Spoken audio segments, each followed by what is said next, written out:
Welcome to XYPN Radio, where your host Alan Moore brings you into a community of fee-only financial planners who want to profitably and successfully serve Gen X and Gen Y clients. If you're ready to get the knowledge you need from leaders in your field, learn from forward-thinking advisors, and take action on your own goals, XYPN Radio is the show for you. Here's your host. Hello and welcome to this episode of XYPN Radio. I'm your host, Alan Moore, and I'm excited to have XYPN member Antowoine Winters, founder of Next Steps Financial Planning in Dayton, Ohio, on the show today. Antowoine started his career as an IRS agent, analyzing finances to take down fraudsters. After seeing so many people that had been taken advantage of by unscrupulous financial advisors, and yes, I just did air quotes, he left the IRS, got a CFP, and started working as a financial planner. He started a tax preparation business on the side as a bit of a side hustle, and that's actually helped him gain clients and actually include tax preparation as a service for his financial planning clients. He launched his RIA about 2 years ago now and has found a niche in working with creatives. We talked about how planning is so different for clients in this world and how his planning process is different from what other advisors are providing. XYPN Live is a financial planning conference unlike any other in the industry. At XYPN Live, you'll learn real strategies for building your firm, whether you're just getting started or you're a seasoned firm owner. Or maybe you just want to earn some CE credits, connect with other advisors, or be part of the real financial planning movement. XYPN Live offers all of that and so much more. Go to xyplanningnetwork.com/XYPN Live Radio to get your pass today. You can find any additional resources that we mentioned during the episode at xyplanningnetwork.com/212.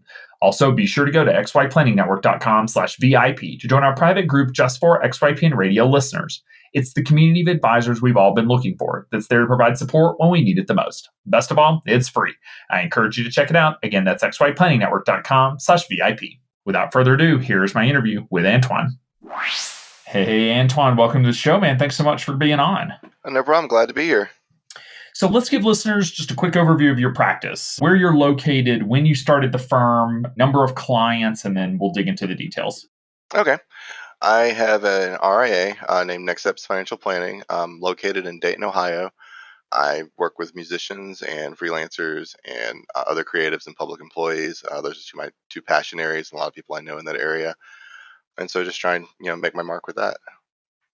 Awesome. And how long ago did you get started? I started the practice in July of 2017. Okay. How did you end up in Dayton, Ohio? Was that home? No, I'm actually originally from Mississippi. I was transplanted here with the IRS. They offered a poor college student a job, and so I said sure, and relocated to Dayton. Finished up my school here and started work. Yeah, the only time I've been to Dayton was to come speak at Wright State, which I believe you graduated from. So I've done a couple sessions out there, which is really fun. It's a growing program I don't think a lot of people are aware of, and just right there in the middle of sort of the three big cities of Ohio. So awesome. So let's talk a little bit about career path and how you came to owning an RIA. You mentioned IRS. Was that your first job out of college? That was, in fact, my first job out of college. When I was working on my undergrad, I think it was major number 3 after software engineering and computer science. I decided to settle on accounting, and I did a VITA workshop while I was working on my undergrad in Mississippi. And I knew I wanted to do something with tax because I'd really gotten kind of an interest in that from the undergrad coursework. And so I ended up meeting with a territory manager, I think, that came in to inspect the workshop. And they connected me with the IRS recruiter who just happened to be a special agent in criminal investigation. And as I've learned since then, yeah, no one can talk to them or without wanting their job for some reason. The beauty of being a recruiter, I guess. Yeah, so I talked to him, ended up getting a call back from the group manager at the time here in Dayton and offered an interview. So I think a week or two later, I bought my first plane ticket, flew to Cincinnati, interviewed the Cincinnati Federal Building, did really well, I thought. Flew back home the next day and got a phone call probably about a week later saying, hey, we'd like to offer you a job. So what did you think the job was going to be? I mean, what was it these criminal investigations on the financial fraud side? Yeah, that was kind of my understanding going in, was that we'd be investigating cases regarding tax fraud, money laundering, anything that had a financial nexus to it. I remember one of the cases, just as an example, when I was an intern, we had to cross-reference a per diem issue with where there was a company saying that they were supposed to be paying, a union rate, and they were paying per diem. And we had to figure out, okay, are these people actually entitled to a per diem? Most of them were not. in that instance. So things like that could have been, varied and sundry, which was really nice for the internship because I kind of really get a good feel of what I was going to have to do. So Wow. Did the job end up being what you thought it was going to be? it did actually. I ended up, working a good number of cases from tax evasion to refund fraud, and it's just kind of interesting just seeing the full gambit of people and individuals in the Dayton area. So. All right. Yeah, talk to me about just sort of your path through the IRS and what were the types of things you were doing there? So when I was audit agent at the IRS, I was just normal case agent, worked investigations here locally. I had a couple of collateral duties. One thing I'm sure you can probably appreciate, there was an investigative management system that we were supposed to launch, and it kept running into bugs. That was one of the last projects I got to work on, and so far it still hasn't launched to my knowledge, but there's maybe hope. But anyways, so just doing a variety of that. I spent, my entire 10 years here in Dayton. I was very fortunate. The IRS always had the option to move me somewhere else, and fortunately, they never did. Outside of one brief scare of being relocated to Toledo, but I think they figured out. Yeah, I think they figured out the cost to move me there was probably going to be prohibitive, so they Right. elected not to. Oh, funny. So you spent 10 years there then doing effectively sounds like the same work around just focusing on these fraud cases. Yeah, taking them from initiation to full prosecution. I know you probably can't give actual details or anything, but any highlights or cool cases that you got to work on? I think probably one of the most interesting cases that we had was the case I actually didn't even get to go on the warrant on, but it left with lots of good stories. Incidentally, one of the other things I did for the IRS was I was an undercover shopper for the refund program. I'd go into various tax prep places that we thought might be preparing bad returns and try and get a bad return from them. Um, Oh, while I was doing training for that, my group had a search warrant here locally, and I missed it completely. I tried to get back for it, leaving training on, it was a Friday morning. Called my boss that morning after I'd taken a red eye back, and he said, "Don't worry about it." So I was like, "Okay, I'm gonna go home and get some sleep." So I get up. They just also happened to be our Christmas get together. So I go in to the place we're meeting, and they're having the post up from the warrant, and I discover that the place was a literal cat house with tons and tons of feral cats. And if you've never been around that many cats, it left quite an impression on the rest of my group. And added a new item to the raid kit. They now take face masks with them, whereas before they didn't. They didn't see a need for that when searching for documents. Which, conversely on that, the first warrant I think I ever went on was a figurative cat house that was involved in a human trafficking and working girl case. So that was interesting. Good first start. yeah, no kidding. All right. Well, so you're thankful you did not end up on the cat case, is what you're saying. Very happy about that. Thank you to the boss.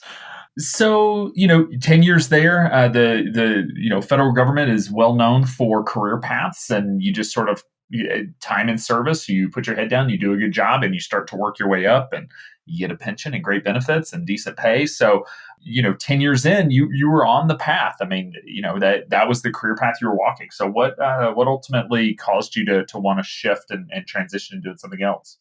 After it's kind of funny. When for special agents with the IRS, the most that are federal agencies, they kind of target salary for that position or grade for that is a grade 12, but there's the potential to be promoted to a grade 13.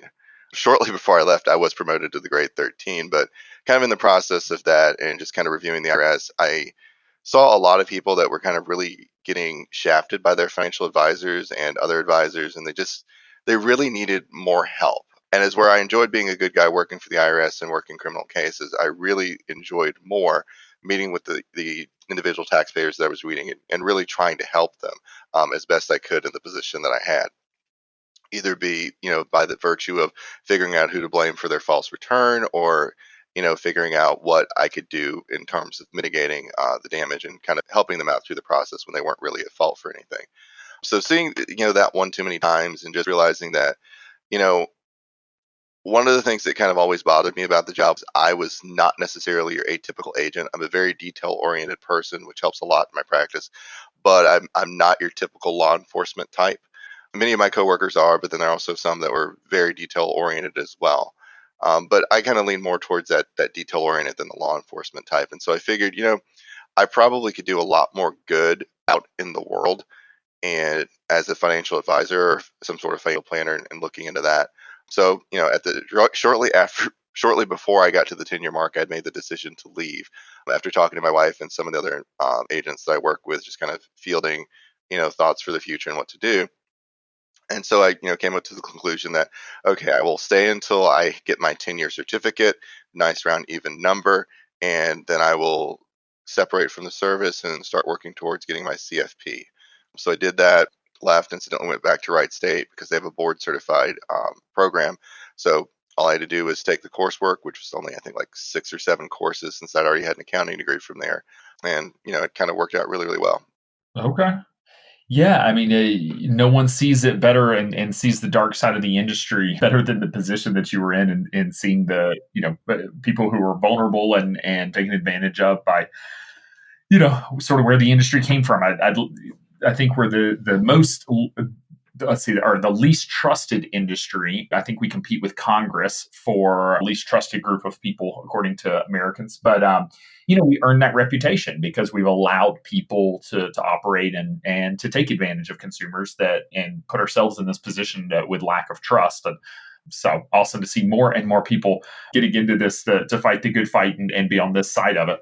Yeah, it was kind of weird. One of the cases that shortly after I left, there was a case prosecuted here involving a financial advisor that I want to say built something like $75 million in fraud. It was a Ponzi scheme. And incidentally, the agent came along with the assistant United States attorney, to the Ohio Securities Conference last year and gave a presentation talking about the case. And one of the things I knew while working for the government is that if they're going to see something, there's a very long process to do that. And they're very particular about what they do in that process because it's the government and they're paranoid for optics and what have you. But anyway, one of the items that was seized in that investigation was a racehorse. I think they said it was worth something like $250,000. And they had this discussion amongst themselves about whether or not the horse should compete in an upcoming race that it was scheduled to compete in. And apparently that was the first time the government has ever had a horse in a race, because if they didn't race the horse, it would have lost value. I don't remember if they said it won or not, but That's very amazing. interesting. Yeah, very interesting to hear about that, because it was lots of it was, it was given to a presentation of, brokers, RIA people, broker dealers, that full gambit at the securities conference. So it was very good to hear about that from that perspective. That's insane. I guess, my dad loves those, like the government auction websites where, I mean, you could truly find the most random stuff. And it's just because it got seized at some random time. So that's probably where the racehorse got sold, was on an auction site. Most likely. You get some good deals. I think he ended up with a woodworking shop off one of those, just like tons of woodworking equipment or something. I can't remember what he got, but that's funny. It's always nice. Well, I was going to say it's always nice. As an employee, you can't buy things from there because there's no way you could have maybe manipulated the system to get something on that listing, even if it was seized by another agency halfway across the country. So it's kind of annoying, but yeah, good deals. Yeah, that's fair. Even the hint of impropriety. Talk to me about the transition into financial planning. So you have the accounting background, you know the numbers. I'm assuming much of your work was just like truly just digging into files and spreadsheets and just what some people would consider mind numbing. Others consider the greatest day on earth. Getting to go through that level of detail and hunting for the needle in the haystack, I guess. But so what was your transition then into the planning profession? Did you immediately start your own firm, or did you go work at a firm? I actually ended up working at another firm for a little bit. One of the director for the CFP program, well, for the financial services program at Wright State, he frequently gets information in from various firms looking to place someone or hire someone for a temp position or an internship, or have you. And an opportunity came up to work with another local firm here. It was actually really a rewarding experience. One of my biggest worries when coming into the industry was dealing with investments and kind of that whole process. And I got a lot out of working with the other advisor and figuring out, here's how you kind of work with people investments and kind of how you balance that whole thing out so that people feel comfortable with what they're invested in, they stay invested in the market, and they kind of understand that process a little bit better as an investor. So how long were you at that firm for? I was there up until I think the month that I launched my firm. Okay. And so that was 2000. Yeah, let's see, you launched in 17, you said? Yeah. So it was up until beginning of July in 17. I'd actually intended to stay with the firm, but I think I joined the XYPN Network like 2 or 3 months prior to that, and I really wanted to be fee only. And the firm I was with was affiliated with a broker dealer, and so that wasn't necessarily going to be an option in that path, which is what led me to starting my firm so that I could kind of pursue that. So that's kind of where my focus was and where I felt was the best place and best way to serve my clients. So Yeah, so it sounds like that being fee only and sort of being under the model that you want to be under was a big driving factor in you starting your firm, not necessarily like, it didn't necessarily have the itch of like, I want to own a business. It was more of, I want to be able to operate in a certain way.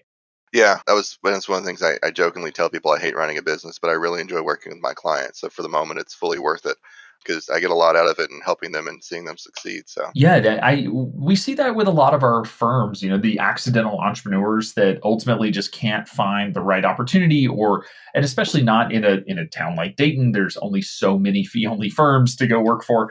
If you were like, "Oh, I'll move wherever," then sure, you probably could have found an opportunity, but to be able to operate that way. But even just a few years ago, that was almost impossible. As our firms grow and start hiring, it will get easier, I hope, for folks to find these opportunities that they wouldn't have found otherwise.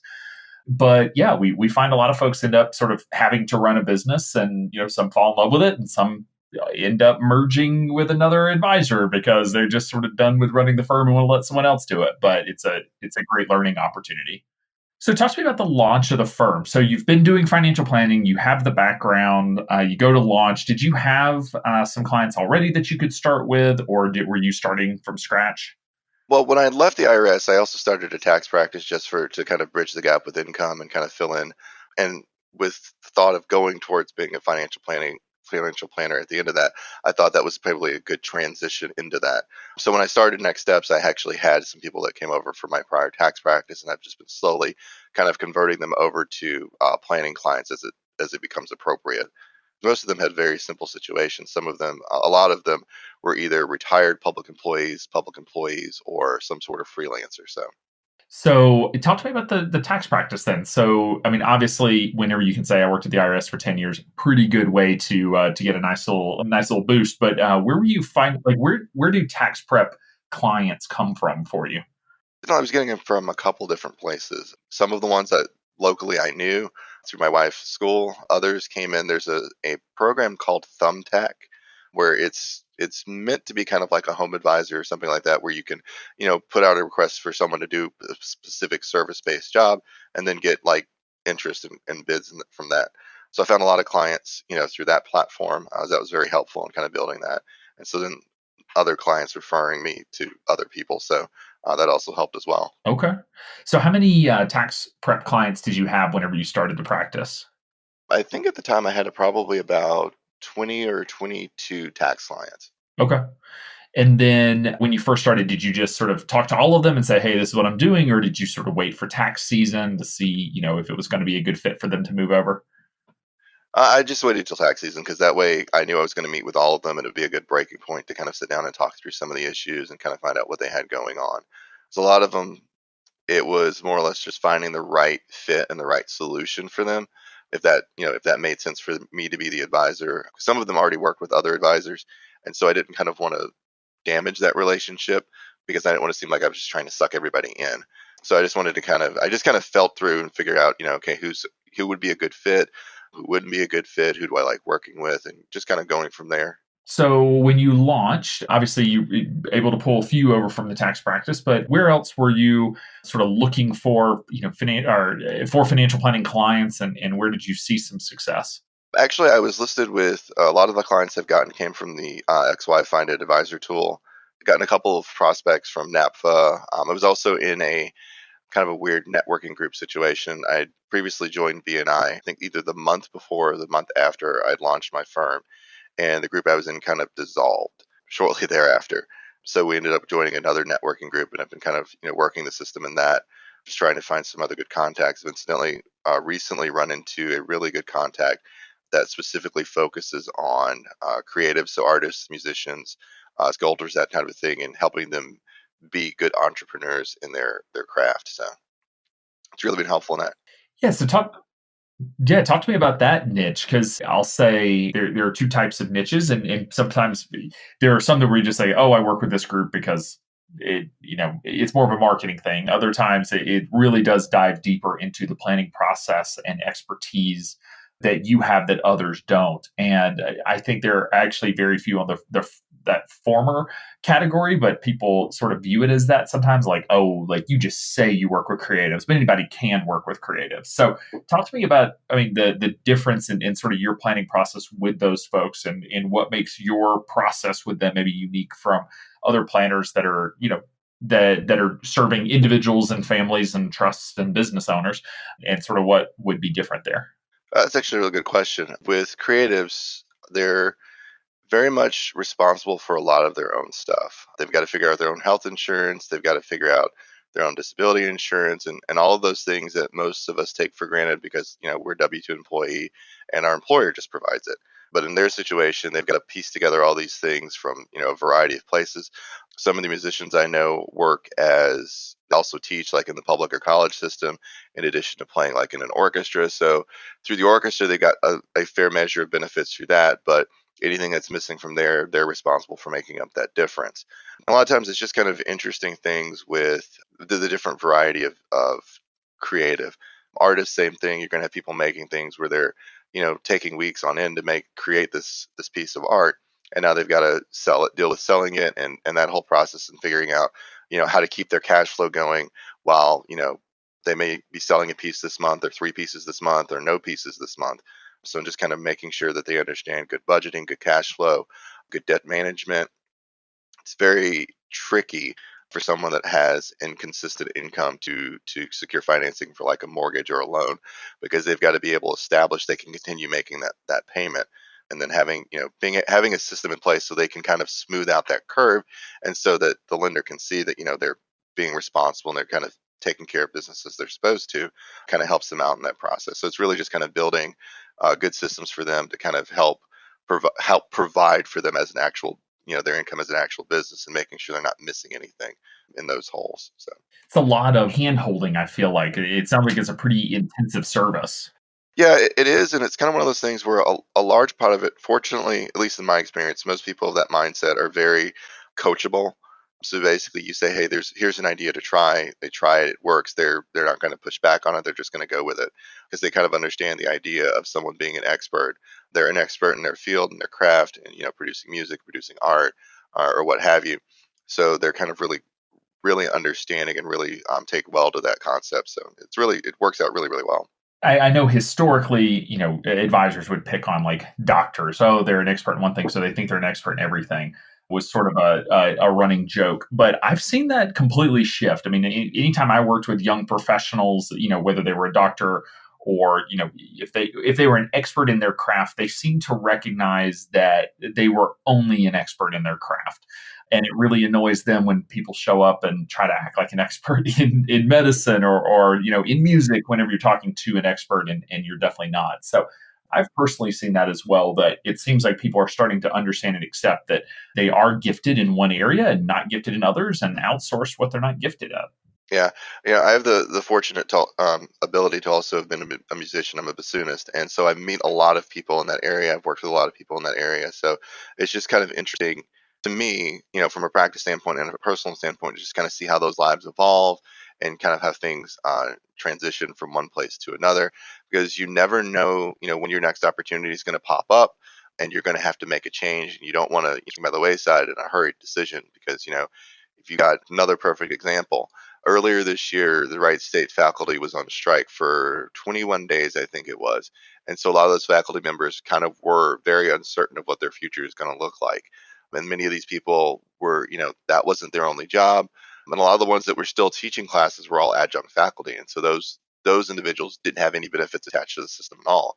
So they were still teaching classes with that, but they're kind of in a weird situation because yes, they're getting a set income for the courses that they teach, but they've kind of got to go out, in the marketplace in their various areas, and find other income and other sources of work and benefits and that kind of thing. So it's really kind of to me, it's kind of a passion project as well. I want to succeed. I want to see them be successful.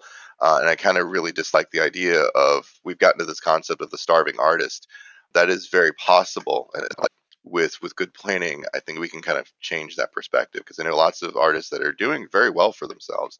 It just has a lot to do with their understanding of what their income is like, and what their field is like, and what they've got to do to kind of hustle and make their income work. So Cash flow is such a, important topic for the clients that you're working with, and yet most advisors don't do cash flow planning, right? Like, they just don't. Budgeting is not something that advisors do. I mean, I think that's why we can't get a decent budgeting tool for advisors, is because there's so few of us. I mean, really, like, outside of XYPN, like, there's got to be maybe a handful of people who are working with clients that need a budgeting tool.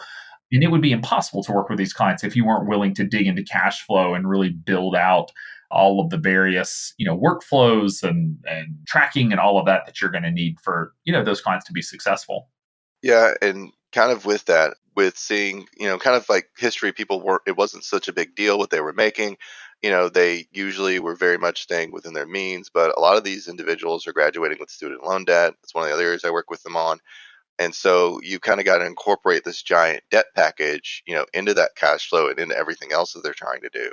So it's very important to understand, both as the planner and as the client, kind of what their limitations are and what their options are. Because many of them, they can put some extra time in and make some extra money, either making more pieces, teaching more lessons, or something along those lines. But there is only a finite amount of time. And, there's one prospect I talked to, and it's like, you have the option of working more hours or making more money with the hours that you work. It's kind of, there's a trade-off, and you got to figure out, what's the value there, what's important, what's not important, and just kind of like, going through those values and figuring out what they want to do, how they want to do it. It's just, it's so key to figuring out that process and figuring out, where does the next dollar need to come from? Where does the next dollar need to go? So, you mentioned being a bassoonist. So I guess, is that where many of these clients are coming from, is just your involvement in the creative community there in Dayton? Some of them are from that, yeah, but a lot of it's coming from just more marketing in other areas. So Okay, so talk to me about your marketing and what you're finding works and what doesn't work. You mentioned a few things like just being on XYPN's website, NAPA's website, but what are some of the I'll say proactive marketing pieces that you're doing that are effective? just kind of being vocal in the networks that I'm in, the people that that know me, that either in my personal network or my business network, just that they know what I do, they know how I'm doing it, they understand the value in that, and that they see that it's not just about investments. I think in the networking I'm group in right now, there's, I want to say, 3 or 4 other advisors. One's with a broker dealer, one was with a broker dealer, and has since gone independent ish. Um, Yeah, independent without being independent. Yeah. Well, he went from a major broker dealer to starting his own firm with an affiliated broker dealer. So he's trying to make that transition. So I think he had a lot of annuity clients and other things with that.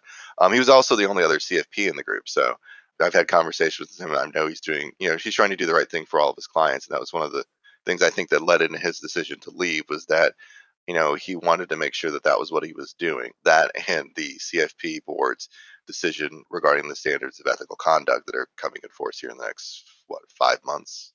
Yeah, here in October. That'll be interesting to see what the reactions are. I know a lot of companies are threatening we're going to drop the CFP, and it doesn't look like the CFP board's going to back down. I think they're too far down that path to back down. So, and what other designation is, are these companies going to promote? Right. Oh, we went with this one because it has lower ethical standards. Yeah, that argument doesn't ever go well with client and the prospects. So So it sounds like you're pretty heavy on the center of influence marketing. Is that fair? That, really finding folks that are in your niche or are attached to your niche in some way, and they're sending you clients. yeah, they know me, they kind of know what I'm about, and so having that personal connection and having that experience and exposure to me and the kind of person I am and how I work, very helpful in that. So Okay. Any other particularly effective marketing strategies or paths that you found? not so far. I'm actually thinking about write. I enjoy writing. I just haven't had the time to do it as much as I would like. So I'm kind of trying to take some time and scale back and focus more on getting some blogs out and kind of getting that out to talk about a couple different things. So, because I've noticed there's a little bit of a shortage in certain areas, so I want to kind of fix that. Just curious, what areas of shortage are you seeing in terms of good solid content? Well, like again with the artist and musician community, there's lots of information about finding a job, which is great. There's lots of information about how to go through that process of auditions or getting commissions and that kind of thing, but not so much what to do after that point. Like, what do you do with the benefits? What exactly are you looking for? It's nice to get an orchestra job, but do you know like what your benefits are going to be? How much are they going to be paying you? How much per service? How much per rehearsal? All those things, and how far do you have to travel to get there? Because again, that's kind of one of those things where some orchestras will pay to fly someone in a limited amount, but depending upon that person's qualifications and all of that, they've kind of got to know, okay, is this going to be worth it to do all of this traveling to play? Is this like the end job that I want? Is this a stepping stone to another orchestra? What is going to be? What is this going to be for? And kind of figuring that out and kind of taking that into consideration and saying, okay, well, maybe I don't want to take this audition. And fun fact, a lot of orchestras, to kind of help secure the audition pool, will take like a deposit. So, if again, musicians starting out don't have a whole lot of extra money. So you've got to really think about which, you know, auditions are you going to take? Because if you've got only $600, that might be 12 auditions, that might be 4 auditions. It just kind of depends on what the requirements, deposit requirements are for that listing. So you've got to really. Do you get your money back? You do get the money back. You show up for the audition, and Okay. it's not like gone. You just have to show. Okay. It's just. You're using that to make sure you show Yeah, up. exactly. It's just kind of their insurance that you'll show up at the audition. And once you show up at the audition, you get your money back, which is, nice if you can structure. And again, that's kind of one of the things that would go into it. You kind of plan your auditions out so you've got this $600 audition fund. You kind of got to make that last through all these auditions that come up. So. Okay. See, and these are the types of things I love exploring because, if I sit down with a client that's in that world, I don't know anything that you just talked about. I don't know how any of that works. I don't know if they get paid to go to auditions or if they have to pay or if they get paid drive time or, if they get in and they're accepted, do they get paid drive time? I don't know. And those are I'll say the little things that have such a big impact whenever you're working with these clients. I imagine because you just speak their language, you know their world, and they're not trying to explain to you how their job works. You can really just immediately dive in and start helping. Yeah, it's kind of funny. One of the other things along that, just again, more specific to musicians than anybody else, but you start talking about things such as like vehicles and like no one is going to be driving around in like an SUV, unless it's like a HCRV or something.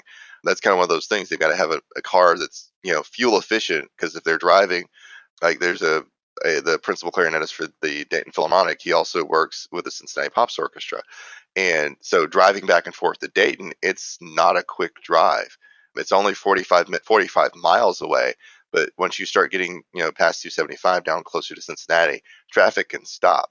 And he's got a Prius. He loves his Prius. And I can't say I blame him for that, because, it's one of those things that you've got to have a reliable car. You've got to have a car that's not going to bleed you dry, because, you're pretty much working for yourself. You've got to make sure that all the ends know each other and they're happy and want to get along. Okay. Yeah. Like I said, totally different world. I say get a minivan, right? So you can hold all your stuff. So I guess talk to me just about your service model and fee structure. So new client shows up. What is sort of the process that they go through? I guess what's the process that you have found works, and how are you determining their fees? When I have a new client come in, we just have like an initial consultation where we sit down and kind of talk through their issues, their concerns. I don't charge for that. In fact, I don't give them the information until after we've had that meeting most of the time, to kind of figure out, are they a good fit? Can I actually help them with what they're looking for? I've had a couple of conversations with prospects that they were fully looking for someone for investment management. And I'm like, that's not something that I do. That's not something I can help with specifically, because I'm going to start branching out into other areas that have very little or tangential to investment management. I had a prospect that was looking for someone manage an account so that it could pay for him to travel with his girlfriend over the next so many years. And I'm like, one of the things I think that turned him off a little bit in the conversation was like, okay, well, we'll have to look at like, what are you spending? What exactly is going to go into this? Because that, at least for me, that's a part of the discussion. So we know, not only what are we investing for, but we kind of have an idea of, what are our risks going along with this. So anyway, I go through that process. We kind of feel each other out, get a sense of, kind of what my practice is about, what they're looking for. Then, of course, I give them all the ADV and disclosures and all of that. And I base my fee based upon its complexity, It starts at $75 for a single individual, and it kind of goes up from there depending on if they're married, they have children that we're going to be planning for, or other dependents that we're planning for, if they're operating a family-run business or if they're operating a large-scale business. From that, I think it scales up to about $350 a month based on those factors. There's an upfront fee ranging between, I want to say, $600 and $2,000, just kind of depending on what their situation is. I've been waiving that for some of the initial clients because I already knew a lot about what they had to do going in. So there wasn't so much for me on the front end, and a lot of my heavy lifting is done through technology by leveraging things like Blueleaf and Precise FP to do the data gathering and the asset aggregation, so that we're not having to pour through statements, and we're kind of really able to focus our time on those things that you can't really data aggregate. So insurance policies, those kinds of things that you kind of have to read through no matter what. And we kind of start the process. I've got a planning calendar that we work through, each month starts in January. We just kind of work through various areas with like spending, investment, debt management, estate planning, business planning, and all those things just kind of on a rotating calendar. For the new clients that I board, I have a second meeting with them that's kind of like a let's go through everything and see where we are to identify any major like need to handle right now concerns so that we can address those and get those out of the way, and then just kind of slowly work our way into the planning calendar to finish out the year and kind of start the next year. Because by and large, most of them, I've been very fortunate that a lot of the clients that I'm working with, they have their head screwed on straight. They just wanted to make sure that they're going in the right path and to delegate a little bit so they're not having to worry about focus on as much. A lot of them enjoy traveling. They're doing fairly well in their careers, so they want to kind of maintain that, and I've been fortunate to be able to help them with that so they can kind of live their life and enjoy it, kind of go through that process so they can kind of have their best life possible. So we go through the planning calendar. We just kind of cycle around working on those different areas. One of the things I tell my clients, and I've been fortunate that no one has abused this, is like, if something comes up, just schedule a meeting with me. We'll sit down, we'll talk about it. Nothing is off the table. We can, if there's a problem, we'll sit down, we'll try and figure it out, and I'll do, what I can to help you with it. Some things, are purely going to be outside of my scope, but I will at least sit down and kind of help them work through the things they need to think about to kind of get that decision made and get that process satisfied. Makes sense. And you said that you don't, that is one of the biggest areas of concern I hear when folks are like, oh, I don't know about monthly, because if they pay me monthly, they're going to call me monthly. They're going to call me all the time, and I can't talk to my clients monthly. But you're finding that they're not abusing that. No, we've had really good discussions. I find for the clients that I'm working with, breaking it up that way, it kind of allows them to be more focused on that one particular thing and not get overwhelmed. That was one of the other big takeaways I got from the firm that I worked at while I was working on my undergrad, my financial services degree, was that you can very easily overload people and then they won't do anything. But if you kind of break it down into a system that, something that they can process and they can work through, then, there's a little bit better chance of success. Then they're not feeling, so deer in headlights about what the things that they've got to do. Because there's a lot, but just gentle, prodding helps with that, and just kind of, making sure they feel supported in that decision, that they've considered everything that they possibly can, just to get to a comfort level. So, you've been in business now for a couple of years. If you look back over your, couple of years in business, what would you say have been some of your biggest wins? So just things that you've done that went really well that you would recommend for a newer business owner who's trying to build out their plan for launching and running their firm. What would you say, you've learned that you could pass along to those folks? I think for me, the biggest win is just being aware. Well, I think it's probably tied. Number one, being aware of what your strengths are and, the type of people that you can help best. And then also just being aware of what you can and can't do. I mean, if you're starting a firm and it's just you're going to be wearing a lot of hats at the beginning. But, as we've seen with some of the other advisors at XY, and other advisors outside of XY, eventually you'll get to a point where, you start thinking about growth, start thinking about bringing other people on. Just, step into a situation where you can delegate those things that you're not good at. We all have things that we're terrible at. We all have things that we're superstars at.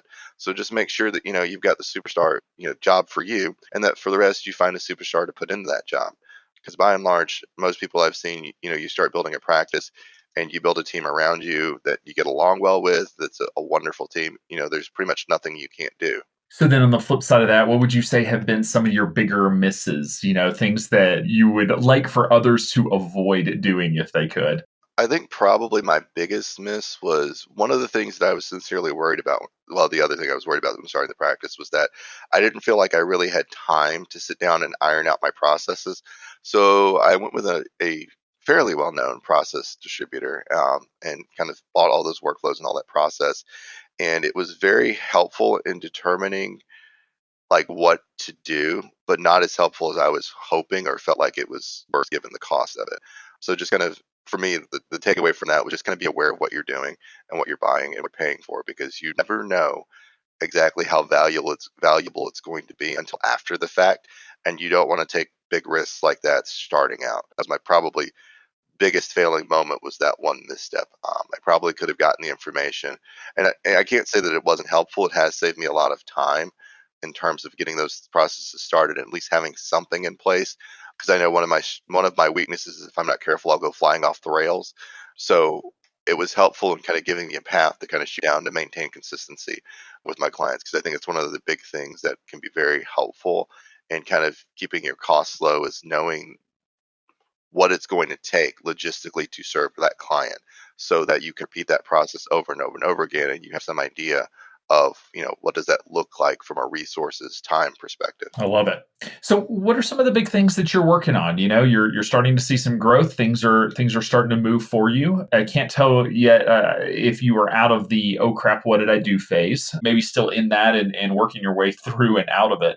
But what are some of the bigger projects that you're sort of staring at, over the next 6, 12, 24 months that you've got on your radar? Well, I still am a little in the oh crap, what have I got myself into moment. I was talking to my wife about that the other day, and she's like, "No, you're doing fine. Just keep going and find more people." I'm like, okay, I can do that. But I'm looking at partnering with a couple the center of influence I mentioned earlier that works with entrepreneurs and kind of doing some things. Looking at partnering with some other firms that service the same niche, so we can kind of put together a mastermind group. I'm gonna start doing some writing to those topics I mentioned earlier and kind of getting that information out and kind of helping people stay aware of the world in which we live in. It's not always friendly and it's not always informative, but the only thing that will help you get through it is just knowing kind of where you are. So I am curious, are you still running or the tax practice, or is it included now as part of the RIA? That's something I really didn't touch on, but I'm curious to hear more about how you have that structured. Oh, no problem. I actually am still, I folded the tax practice into the RA, so I'm providing that service for some clients. And for my RA clients, it's an included service. So just kind of one of those other stickiness factors to kind of help maintain awareness and maintain connection to the clients that I work with.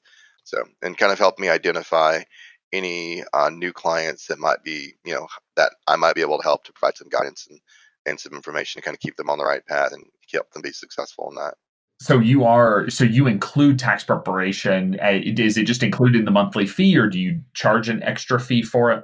No, for my plain clients, it's included in the monthly fee. I'm also an enrolled agent. One of the nice benefits from the IRS, I didn't have to sit for the awful exam that I hear so many people complaining about.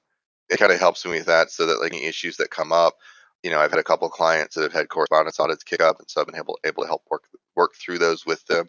We kind of address some of those concerns. That's been very very helpful, surprisingly, because it's kind of nice when you have to try and coordinate. Sometimes you do want to coordinate with multiple professionals just because of the span of I would not try and be someone's business coach. It's not my skill set. It's not something that I could do. Fortunately, I know enough people I could say, okay, well, here's what your issues are in that from our conversation. Here's a person you should probably go talk to kind of work through those as a business owner and, to grow your business and to address those concerns.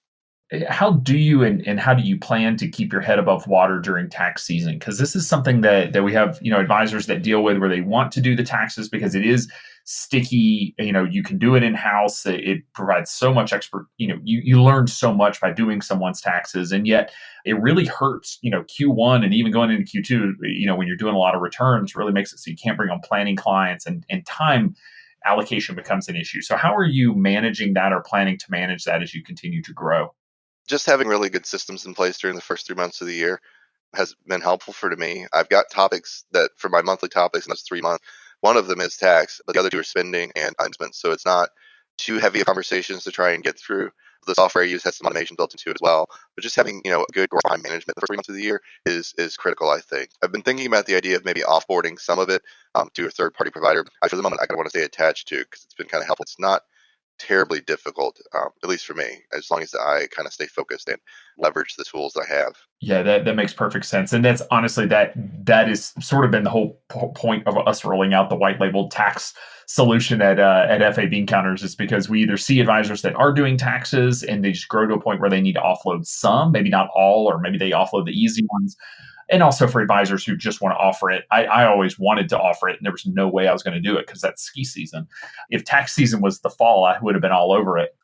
I did not want to be locked in my room for 80 hours a week. So it's so cool just to see how different advisors handle these types of services and offerings in different ways, and where they're seeing value. And it sounds like you definitely are seeing the stickiness factor of doing their taxes and getting that holistic picture of their personal finances. Yeah.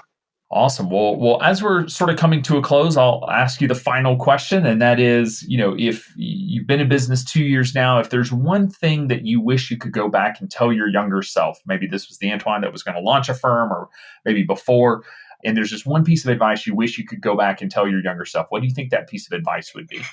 Probably just kind of know yourself and know what it is that's driving you and what's motivating you, because those are going to, at the end of the day, carry you through. When I was an agent, I was very motivated to help the victim taxpayers that I was having contact with. And in my practice, I'm very motivated to help the clients that I'm working with, because they benefit from the help tremendously. So as long as I stay focused on that, it kind of helps keep me going. So that would be my one thing. Just stay focused, because I think that's tremendously helpful for me.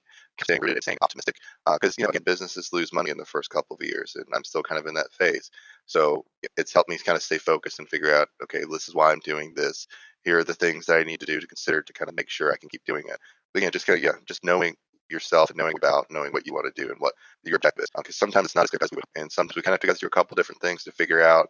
At the end of the day, I probably was not the world's best special agent. I was pretty darn good at my job, and other people did too. But I feel I'm a much better planner, and I'm much better at doing this than I ever would have been as an agent. So, but I had to go through that. If I not had that experience, I wouldn't have known. I would have just been trying to go through the motions, and it was very enlightening and very cathartic to figure out, where's my passion, where's my drive, what's going to get me out at it, at the end of the day. Fantastic. Well, Antoine, thank you so much for coming on the show and sharing your path and what you're working on. So I very much appreciate the time, and best of luck with everything that you're going to be working on. No problem. Glad to be here. Thanks, Alan. XYPN Live is a financial planning conference unlike any other in the industry. At XYPN Live, you'll learn real strategies for building your firm, whether you're just getting started or you're a seasoned firm owner. Or maybe you just want to earn some CE credits, connect with other advisors, or be part of the real financial planning movement. XYPN Live offers all of that and so much more. Go to xyplanningnetwork.com/XYPN Live Radio to get your pass today. Be sure to join our VIP community at xyplanningnetwork.com/VIP to hang out with other XYPN radio listeners, ask questions for future mailbag episodes with myself and Kitsis, and to finally find a community of like-minded financial advisors. Thanks so much for joining me today. We'll see you next time. You're not alone, and you're not crazy. It's scary starting, building, and growing your own financial planning firm. And that's why we put together a free private community just for you, the Cutting Edge Financial Planner. Go to xyplanningnetwork.com/VIP or text XYPN Radio to 33344 and join a network of thousands ready to change the lives of Gen X and Gen Y clients.